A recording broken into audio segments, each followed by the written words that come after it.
Okay, we are recording. All right. Thank you, Mrs. Bruce. Well, hello, good night, good evening, everybody. It's so nice to see you all. Um, just a reminder before we get started, if you could mute yourselves, um, and there'll be time for question and answer at the end, I'm sure. But for now, if you could just mute yourself so that everybody can hear, we would appreciate that. This is a very bittersweet meeting for me because I have just enjoyed working with all of you so much in pre-K and some of you in preschool before pre-K. And so we've had a wonderful relationship for a while. And now I have to turn you over to kindergarten. So very bittersweet for me, but very sweet for the kindergarten team. And some of them are here tonight and they're going to be sharing with you. But before they do, I just want to let just being at the promenade and watching your students sing their chapel songs and share what they've learned about truth was just so amazing for me. And it was just very obvious how much they've grown this year. It's just been incredible to see the growth and the development from the time they came into pre-K till now as we're ready to turn them over to kindergarten. And so there's going to be new opportunities for them. One of the most exciting things for them is going to be there's no more naps in kindergarten. So some of them are going to love it. Some of them are going to be sleepy in the afternoon, but they're gonna do it. And so I just appreciate all of you working with you, collaborating with you. As we minister to your kids, you're ministering to them at home and you're discipling at home. And that's why we're here to do this together. And so thank you all for just being the kind of parents that you are. And I'm going to miss you. Sometimes I see your kids in kindergarten, but then when they go upstairs, it's like they disappear. And then the next time I see them, they're in middle school. So it's crazy how fast they grow. So the whole purpose of this meeting, and Mrs. Bruce will explain more, is for me to turn you over to the kindergarten team. And so I would love to open us up in prayer, and then I'll introduce Mrs. Bruce. Father, I just thank you for this awesome group of pre-K 4 parents who are getting their kids ready to go to kindergarten. And Lord, I just pray that your hand would be on each and every family as we go into the summer, that they would have wonderful times of fun and relaxation with their kids. And Lord, that the students would be ready to come back fresh and ready for kindergarten in the fall. And Lord, I just thank you for who you are. I thank you for CCA. I thank you for this great kindergarten team that's here tonight to share and the collaboration that we have. And so, Lord, as we move forward into information for kindergarten, I pray that you would be with us in this meeting. And Lord, that you would just guide and direct our steps, each and every family as they help guide their children to kindergarten. In your name we pray. Amen. So I would love to introduce Nikki Bruce. She is the assistant principal overseeing kindergarten through second grade. And I think she's got some of her team here with her. So Miss Bruce, I'm going to turn it over to you. Awesome. Good evening. It is so nice that all of you could join us this evening, and just make sure that you're on mute if you're not the one speaking. But we are just wanted to say welcome to elementary, and we are just, it's such a privilege to be able to work with your babies each and every day. And I know that we have some high expectations, and we just wanted to give you some tips on how to get them ready for kindergarten so we can continue to watch them just fly and flourish. And so that this transition to kindergarten, we kind of developed a checklist of what a successful kindergartner looks like.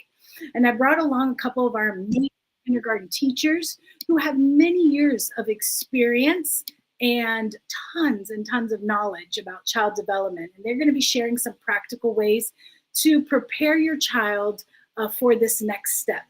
And, you know, as a parent, we think that your job is the most important job. The teachers, we just come alongside what you guys are already doing at home, and we just want to continue to watch them just grow and learn. And so these tasks that I'm going to go through are some things that we would expect your child to complete most of the time. Now, we understand we have bad days, but these would be some things that would want them to see to be ready for kindergarten and all that kindergarten has to offer. So we're calling this the countdown to kindergarten, because we have just a few short weeks before summer will be here, and then they'll be started. We'll be here in August, and it'll be ready for them to start kindergarten. And so what a successful kindergartner might look like are a lot of independence, and you're going to hear us talk about this a lot. Being able to get dressed without help, and do buttons and zippers, and use the toilet without help, and being able to brush and comb their hair and brush their teeth, put the shoes on the correct feet, wash and dry hands when needed, picking up after themselves, using a fork and spoon correctly, blowing and wiping their nose. Those are some of those independent skills that we would want them to have as they are getting ready for kindergarten. And then we have some socially and emotional readiness that we would like for them to have, some being able to make transitions easily as they move from one activity to the next, being able to play well with other children, receiving correction without throwing a tantrum, solving problems by talking rather than hitting, pushing, being able to verbalize their needs, admitting when he or she makes a mistake. They know how to apologize. They can stay calm when things don't go as planned. Being flexible, shows pride in doing something well, shows concern for someone who might be crying, or smiles and laughs when something is funny. And you might look at this list and be like, oh my goodness, I don't know if my child is ready. That seems like a lot, and the task seems very daunting, but it's okay. We're here to help you. And we're going to give you some very, very practical ways that you can begin today and start working to get your child ready for kindergarten. Yes, we will share these slides with you we can do it through an email. We're also recording it for any of our friends who couldn't join us. But one bit of advice that I would give as we are getting ready for kindergarten is, parents seem to feel so much pressure for their child to be the best in everything. And so I really want to encourage you to not compare your child to other children, or even to their siblings, because every child develops and grows at their own rate. And God has made each one unique and special. And sometimes it's not about just academics or sports, but really teaching them all the skills to be independent, which could be social, it could be skills, life skills that they're going to need down the road. Teaching your child to have fun, teaching your child how to lose, teaching your child how to rest. These are all great lessons too. And so children can often do a lot more than we expect. And so I just encourage you to do some of these things, have them try some things on their own, like daily family activities. So maybe even chores around the house, like putting away dishes, or loading the dishwasher or unloading the dishwasher with your assistants, but have them try it by themselves, or setting the table before dinner. These are things that can be done, and they're not going to be done perfectly or even quickly, but your child's going to be so proud to be able to help you, and they're going to take pride in that independence that I get to help with some of these chores around the house. And so, again, we are going to get them involved and get them more independent. And I have one of our amazing kindergarten teachers here with us. Her name is Sharon Stressow, and she has over 18 years of experience working with kindergartners. And she's going to share, again, some very practical ways that you can start today getting your child ready for kindergarten. I'm going to turn it over to her. Hello. I love the way that you started that. This is really about co-laboring, and I love that about CCA. The reason we are so successful really, the reason we are so successful is that we're a team, and we work with parents, and parents work with us. And it's a commitment that we have as a school and as families. And it's fantastic. So I'm really grateful. And the reason we're having this is not to say, here's all the stuff you need to know. It's like, we've seen what a successful kindergartner looks like, and we want to share those tips with you so you can be purposeful and you can teach them explicitly. And it's not work, it's fun. It's daily tasks that you're just going to be doing and kind of being aware of, and setting your child up for these tasks just to help them be ready for their first job, which is school. So one of the first things that I want to talk about is developing their motor skills. There's gross motor and fine motor skills, and those are required for sitting in chairs, for navigating and walking across backpacks, for lifting backpacks and carrying backpacks.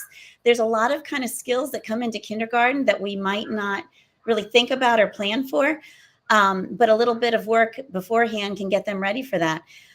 So the gross motor skills help your child sit up in his chair properly or her chair properly. It gives them the endurance and the core strength, the balance to walk in a line straight. I mean, sometimes I fall over when walking when I'm tired, but lots of little tips and lots of little things can help them kind of navigate through the classroom, sit and have that endurance for the posture that they need to get their handwriting together, and core stabilization. So gross motor skills, they navigate their home fine, but school's a different environment. There's a lot going on. There's a lot of kids in the room. There's a lot to kind of work around, and school's expectations can be a little bit different than expectations at home. So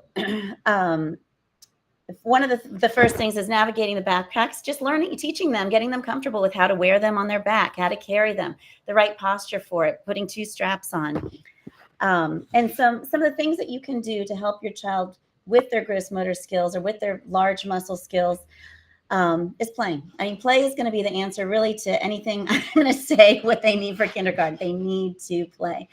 It's going to cover everything we need. I would much rather have a kindergartner coming in that doesn't know any letters, doesn't know any skills, doesn't know anything, but has played in the woods and made mud pies and built with blocks and had some fun, played with Legos together, ridden their bike. Those are all the things that you might not realize it, but those are critical for reading and writing and all the developmental things that your child's going to be doing in kindergarten. So playing, having fun with playing. If you go to the park, just walk around the park and say, let's try and walk around the park backwards. All these things, it's motor planning, it's navigating things, it's putting their brain in action and helping them to think and make decisions about how their body needs to move. And I know it sounds simple, but there's a big difference in kids that don't really get to move around much and the kids that you can tell are out hiking in the woods. And you can sometimes see that even in their reading because their body and their mind work together. Balancing games like putting tape on the floor and walking on the tape or walking on cracks, walking on uneven surfaces, bouncing and throwing balls. It's teaching them to focus, to get their eyes aligned, to catch the ball, to throw the ball, to know what force is needed for the ball. All these things sound like play, but they're really critical components for a successful kindergarten experience. Jumping, dancing, obstacle course, a lot of coordination is involved in things like that, and that's going to be necessary for all the tasks that we're going to be asking them to do. And a surprising one, our body has a midline. It's this imaginary line that goes straight down the center of our body. And babies develop their cross or their crossover in their brains when they begin crawling. And so when a baby crawls, you're using right and left, and the brain is talking the right and left hemisphere together to coordinate that. When children start drawing and doing things like that, you're going to need that midline crossover to be able to take their hand and move it to the side of the paper. So if you notice that your child kind of draws on a certain corner, try some midline crossing activities because it's going to help them integrate their body and get their body crossed over. So one fun thing you can do, I would definitely have everyone try this with their child, is standing and taking your right hand and crossing it over to your left knee while you're kind of marching. So it's like a march, march, march, march, and you're touching your knee as you do it. Also windmills. And I'm going to guess it's going to be challenging for most kids, but that's really going to help them because crossing the midline is required for your eyes when you're reading. You're going to be coming to a place right here. And a lot of kids get stuck at that midline visually and have to kind of reset and continue to keep going. Also with writing, their hands are going to be crossing their midline. So anything that you can do to get their hands to cross over their body, throwing a ball is a great thing when you're throwing it to the right or to the left. But try that activity with your child of kind of marching and tapping the right hand to the left knee as they march. And so it's like tap, tap, tap, tap, and see if they can do that. If they can't, practice it. It's going to help with that midline, which is going to help with writing, with reading, with drawing, and with all the different things that they're cutting, all those things that they're going to be doing. And then we're going to move on to fine motor skills. And fine motor skills are the things that are needed for your hands. So manipulating the pencil, turning pages, opening up packages, writing, eating, speaking. Your tongue, your lips and mouth are all part of the fine motor skills. And so I'll start with the head. Some things that you can do for fine motor skills is kind of even just tracking, just having the eyes follow things. So balls and throwing balls and things like that is going to help with the focus and tracking the ball. And it's going to help with this right and left. Bubbles, chewing gum, straws are all things that are going to help with the muscle development of the mouth. And that's going to be necessary for, right now there's some really cute speech errors that your children have that are going to be going away in kindergarten. And some of those cute little things will go away a little more quickly. You don't want to keep them forever. If you do kind of some mouth activities, and again, like I said, gum, sugar-free gum, mints, straws, those are all things bubbles will help develop the mouth and the motor skills for speaking. And then when we get to the hands, a lot of the things that we grew up doing, those finger plays, those are so, so important, because writing is a job that your children need to do that requires little muscles in their hands. So if their muscles are weak, their grasp is going to be weak. Their writing is going to be kind of wobbly and weak. Or if they have too tight of a grip, they're going to have fatigue. So all those little, here's the church, here's the steeple, open the door, where are all the people, those little things that, I grew up doing are so, so important. So keep those as part of your child's activity. Play-Doh, modeling clay, blocks, puzzles, putting small objects in containers, all these fun little hands-on toys that I know we all have. Those are important. Lacing activities, putting Cheerios on a string. These are all going to be helping their pincer grasp, and holding pencils and strengthening their fingers, because we do a lot of writing, we do a lot of cutting, we do a lot of painting in kindergarten. And those little fingers, those muscles that are ready to go, have better products when they're happier with their work. They're more proud of their work because they can sustain and go longer. Toys with dials and twists, having a doll and dressing a doll up, or a stuffed teddy bear, putting clothes on a stuffed teddy bear, watering plants with sprayers, closing Ziploc bags, squeezing sponges. Again, these are things that you have at home, you do, but I just want you to be aware so you can be purposeful in it and say, oh, would you mind zipping this bag for me? Here's how you do it. Listen for the click, take your fingers and pull across. There's nothing more empowered than a kindergartner who can open and close a Ziploc bag. I mean, it's fantastic. So, and tying shoes. So we don't expect that your kindergartner is going to know how to tie shoes. It's a big, long, hard, tricky process, and that's okay if they can't do it. But it's great to practice. If they can't tie their shoes, if they're not able to, we would recommend sending in Velcro, or that you can get little replacements that go in the shoes, so that when they come untied, because I can put quadruple knots in some of these shoelaces and they are so slippery, they slide right out. And you don't want your child with laces undone all day. So if they're not able to, which I would assume most children are not able to, beginning kindergarten, to tie their own shoes, we do recommend just Velcro, or you can add those inserts. You can get them on Amazon. They've got lots of different types that you can insert into the shoes that'll keep them closed without the laces. But practice with the laces. It's great fine motor skill. It's great muscle memory. It's great motor planning. All these things that we need in kindergarten are included in that. So, and then we're going to move on to independent functioning skills.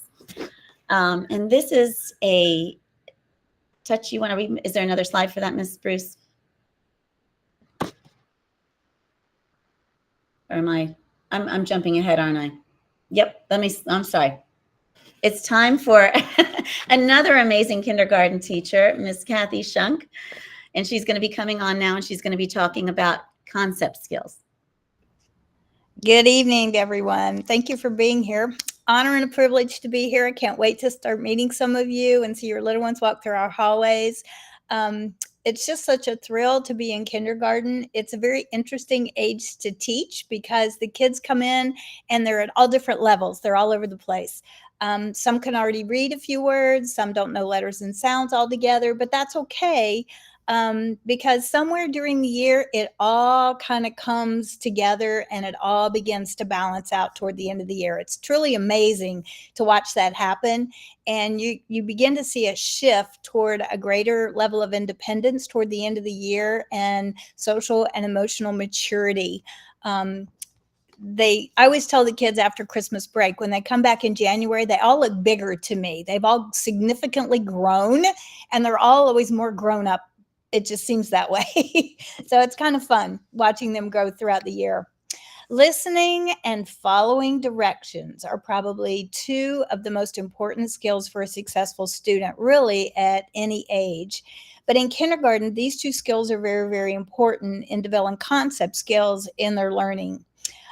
Young children, as we've already learn through play. So I wanted to give you some additional suggestions of things that you could do at home to prepare your kindergartner for coming into CCA next fall. You can play games like I Spy. I spy with my little eye something above my head in the big blue sky that's white and puffy. It is and let them guess. Memory games. These are games that you can even use playing cards for this. There's games that you can purchase, but you don't have to. You can actually use playing cards where you turn all the cards over and then they have to guess which two they turn over that match. You can play What's Missing. You put out, 5 or 6 items, cover them, pull away one item, uncover it and say, what's missing? What's missing? You could play same or different matching games. You could also play games like what two things go together, like shoes and socks, or salt and pepper, things like that. Some families I've even known to have family game night, which is a lot of fun. Teaches taking turns, also teaches how to regulate their emotions and their level of competitiveness. You can't be a winner all the time, and we all have to learn to lose gracefully. And sometimes that gives an opportunity in a familiar environment to learn those things. Increasing their responsibilities. You can give simple chores around the house, maybe caring for a pet, for example, organizing their toys. Maybe all the cars go in one area, the dolls in another area. This is sorting. That's something that we learn in math. That's a math concept. Sorting laundry. That's a math concept. Helping in the kitchen. It may take a little bit of time on your part now, but it's going to pay off for you in the long run. Always be sure also to keep a chart and reward successes when we've reached a milestone. Celebrate those things together. Review colors, reviews sizes of things, like what's bigger, what's smaller, what's heavier, what's lighter. Look at shapes. You can name body parts. You can do this in the, during bath time or with dolls or with stuffed animals around the house. Numbers you can count. In kindergarten, we usually work through 1 through 20 throughout the year. So counting is a game. You could count things around the house. How many plants do we have growing in the house? Let's count how many blue cars we see on the way to church. Let's walk to the park and let's count all the white houses that we see. Little things like that you could just make up on the spur of the moment. You can encourage creativity by making things. I recommend using scissors, crayons. Again, Sharon talked about using those, working those fine motor skills. Crayons, we do a lot of coloring every day. Using glue. There are different types of glue. We use a lot of glue sticks, but there are occasions where we use liquid glue. The skills that are required for each are different. So painting, using Play-Doh, modeling clay that we touched on. All of those are things that you can do very simply around the house. But they're going to enhance their skills in the classroom. And then developing language skills. One of the most exciting things in kindergarten is your child beginning to learn to read. And as the year progresses, it's kind of like a magical moment when that light bulb just goes on and they begin to put the sounds and the letters together, and they can begin to read short sentences for themselves. You'll be amazed how quickly this will begin to happen.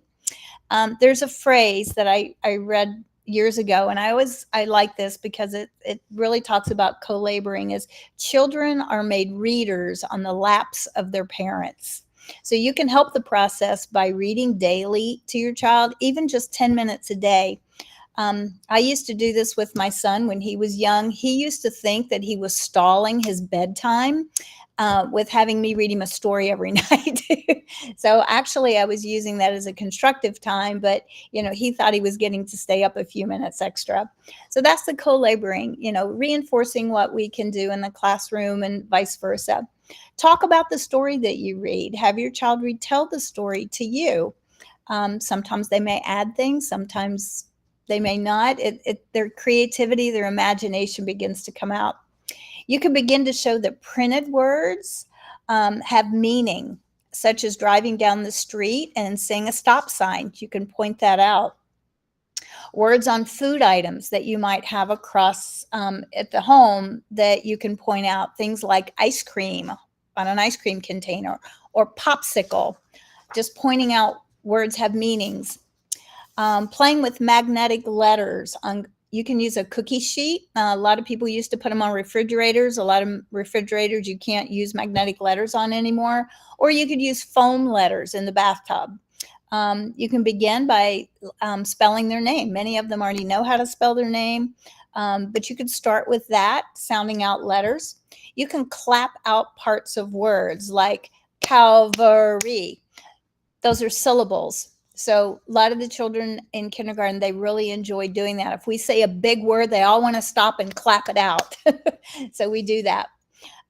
Say opposite word games like I say, you say. I say hot, you say cold. I say yes, you say no. I say on, you say off.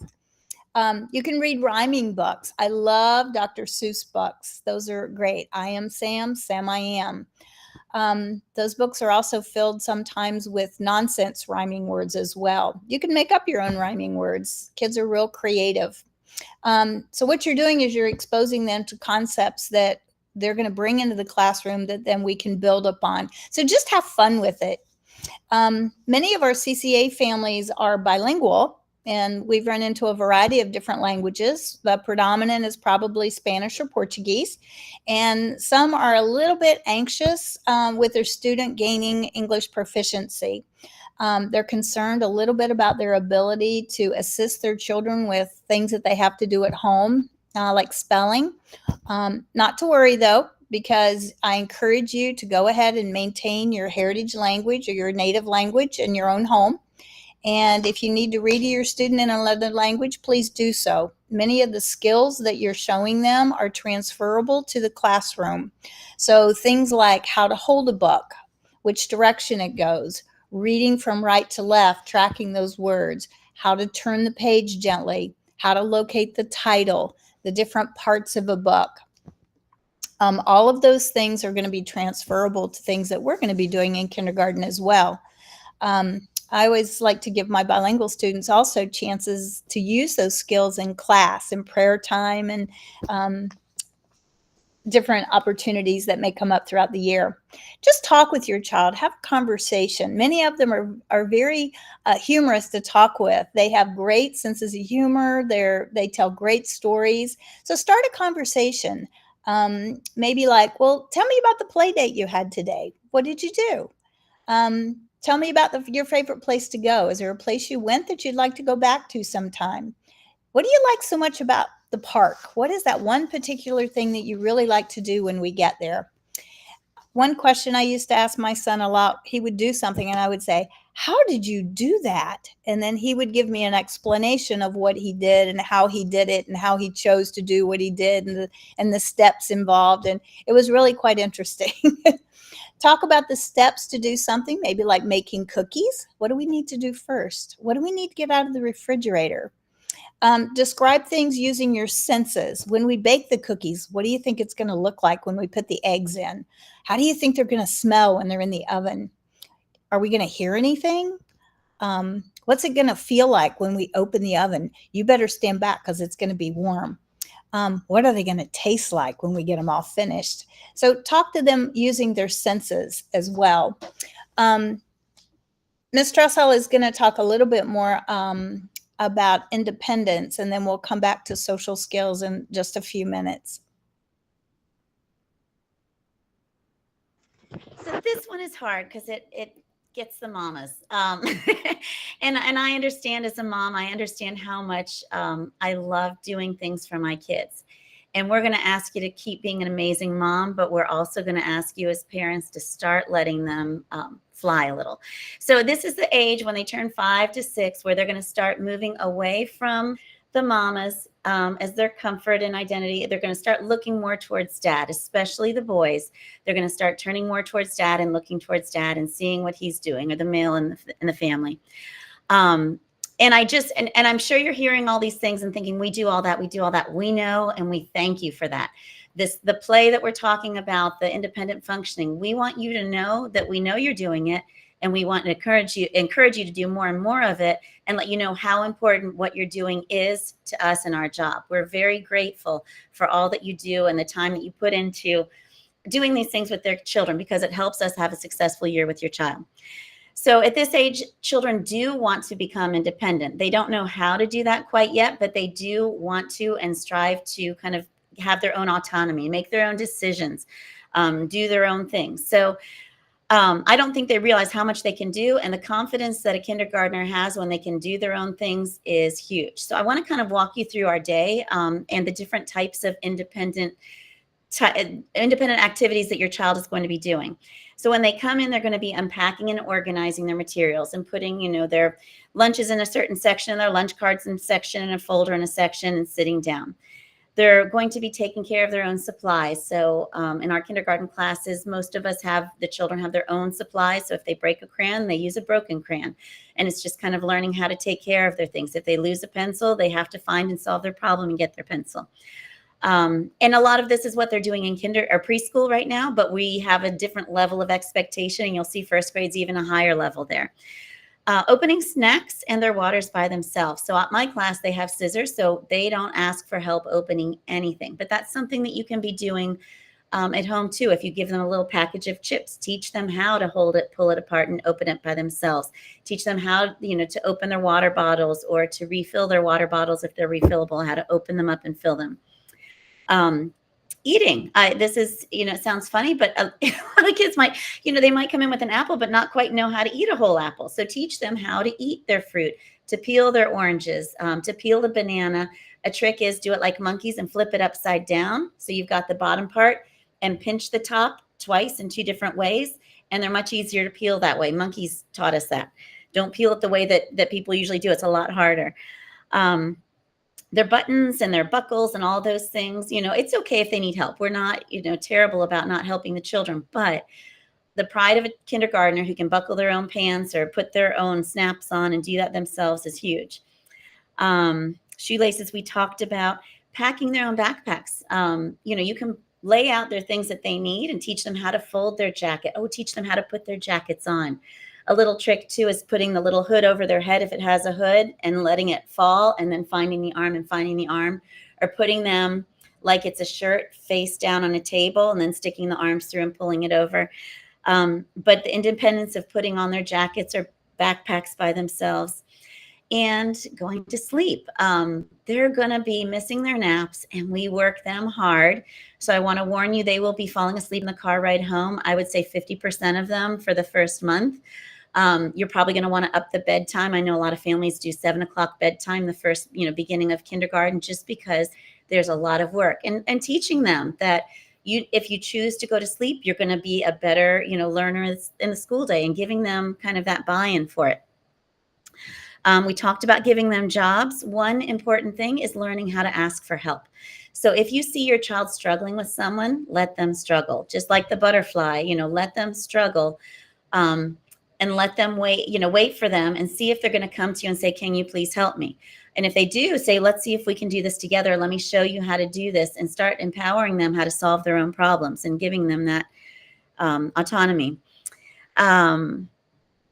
So explicit instructions. When you're teaching something new, show them how to do it, show them how to do it, show them how to do it, then help them to do it, help them to do it, help them to do it, and then watch them do it and stay by them. So it's kind of a scaffolding of moving it from you doing it to them, and you're there and supporting them. And then toilet skills. So one thing that was kind of funny is when we started getting these automatically flushing toilets, we realized that the kids were terrified of them and it caused a fear of the bathroom. So if your child is not used to automatic flushing toilets, teach them the trick. Hey, there's like a little sensor here and it can tell if you're there. And when you walk away, it flushes. But if you move out of that little line, it's going to flush, and it's not scary. It's keeping the toilet clean, and talking them through that and empowering them, because, some kids that have never seen those automatic flushing toilets are terrified of them, and bathroom can become a scary place. Also, we're doing things at home and doing things at school. A lot of the children might not be used to going to the bathroom by themselves at school. So if they're not, teach them, make sure that they are comfortable going, pee-pee and poo-poo at school, and how to wipe themselves so that it's very clean and they're comfortable doing that. Because if they're not, then they might have some fears of going to the bathroom at school, and they might not want to go, and they might try and hold it, which we know isn't healthy.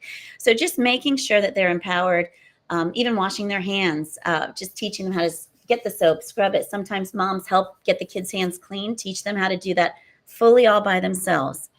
Do these things, and your child's teacher is going to love, love, love, love you because those kids come in and they can help teach the other kids. But it's such a different experience than a child who, might be afraid of the toilet or not sure what to do, or, give them even permission. It's okay to go poo-poo at school if you need to. Let your teacher know. She'll give you time. But giving them the permission to know that these things are okay to do at school too is really going to help a lot. So doing too much for kids is something that moms love to do, that I love to do. Even as my kids got older, I had someone say to me, let them make the phone call for the doctor appointment. Stay next to them. And it's like I just didn't even think of that. So I'm telling you, let them make mistakes. Let them wait for them to ask for help, because doing too much for kids creates helpless kids. And we want to have empowered, strong, confident children coming into kindergarten, going into high school, and leaving the home. So I think that's about it on my end. All right. Thanks, Ms. Dressel.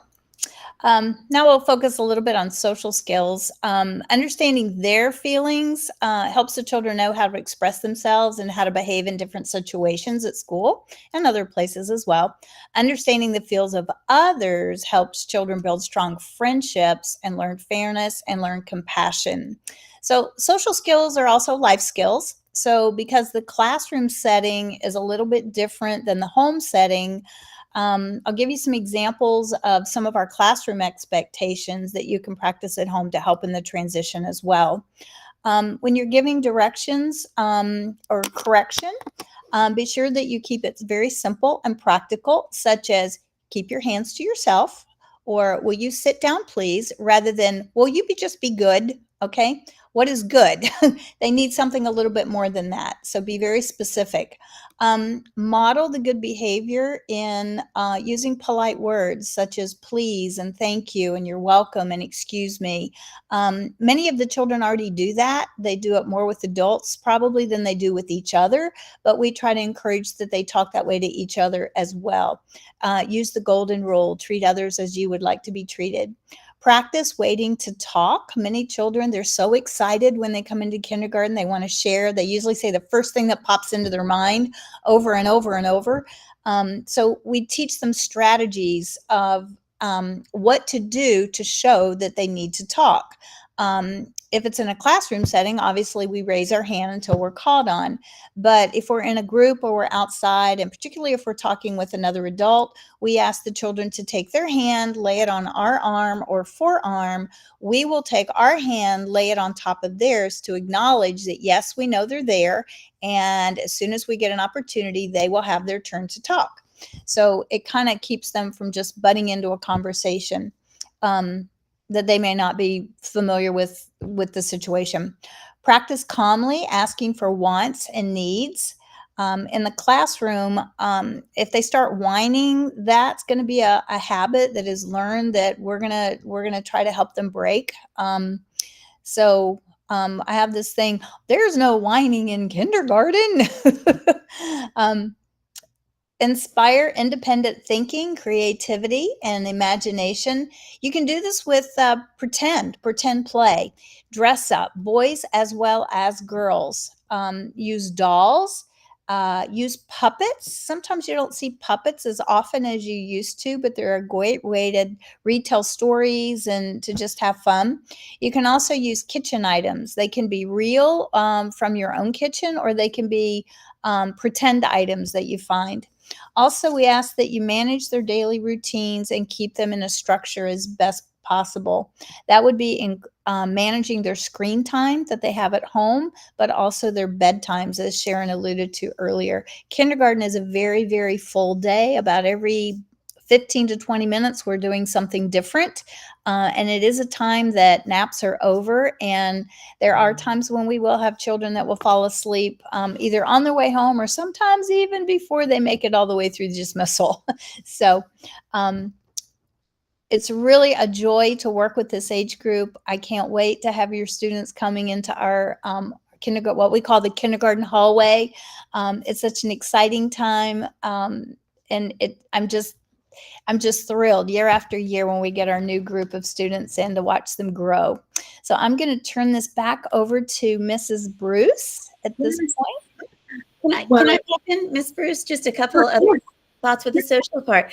A lot of the things that we see, a lot of the struggles kindergartners sometimes have is dealing with their big feelings. And so we try and help them work through these big feelings by giving them, again, the empowerment. And I know that in preschool, they do use Matthew 18. It's something that our school is, and that is you talk to a friend if you have a problem. And if not, if that doesn't solve the problem through talking, you go ask a teacher for help, and the teacher can kind of mediate. And that's found in the Bible in Matthew 18. And that's something that we really encourage the children to do on their own. There are some kind of big wake-up calls. If you've got a child who's been in school, but then you spend the summer and it's an only child and they're used to getting all the attention, it's kind of a hard go back into kindergarten where they have to share it with, maybe 18 other children in the classroom. So just telling them they're part of a team and they're part of a group and learning to take turns is big. And that you're going to have some bumps with friends, and the bumps are what make us more beautiful. The Bible tells us that the storms in life create, more beauty in us. So tell them that those bumps are an opportunity to make some good choices, to be a good friend, an example of Jesus. And sometimes you might have to help them through that. Or you're sad about your friend hurting you. Say, that hurt my feelings when you took my crayon. May I please have it back? That belongs to me. And give them the words to do it. I think it was Brene Brown. She's off on a lot of things, but she's spot on quite a few. And she did over 5,000 people. She researched over 5 years and found that the average person in their feelings, while they're feeling emotion, can name 3 emotions or 3 feelings. So when you're in the heat of the moment, it's really hard to say what you're feeling. So teaching your child all the feeling words. I feel jealous. I feel upset. I feel disappointed. I'm angry. I'm tired. I'm grumpy. I'm hangry. Teaching them those words will help them to manage their emotions. And then giving them some ways to calm down when those feelings do get too big. Like when you're feeling upset, before you talk, before you use your hands, take some deep breaths and calm down. And that's going to help, again, give them power so they're not caught off guard when these bumps come in kindergarten. They kind of expect that we're going to have some bumps and how to fix it. And okay, now I can hand it off to you, Ms. Bruce. Thank you. No, that's great. And I know that your kids have been working on these things for the last couple of years, especially down in pre-K.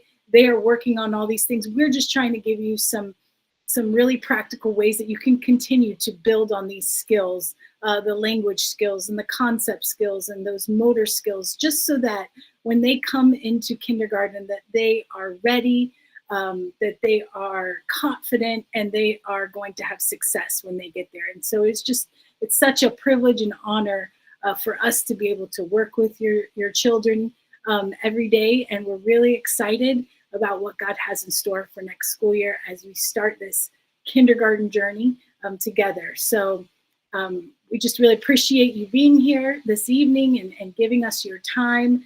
And this is recorded, so we will definitely get that link out and share it with any of your friends that are not here tonight who couldn't make it, that we ask that you would share the link so that they can also hear all of these amazing tips and tricks as we continue to watch your little ones grow. And so again, thank you and have a good night, everybody.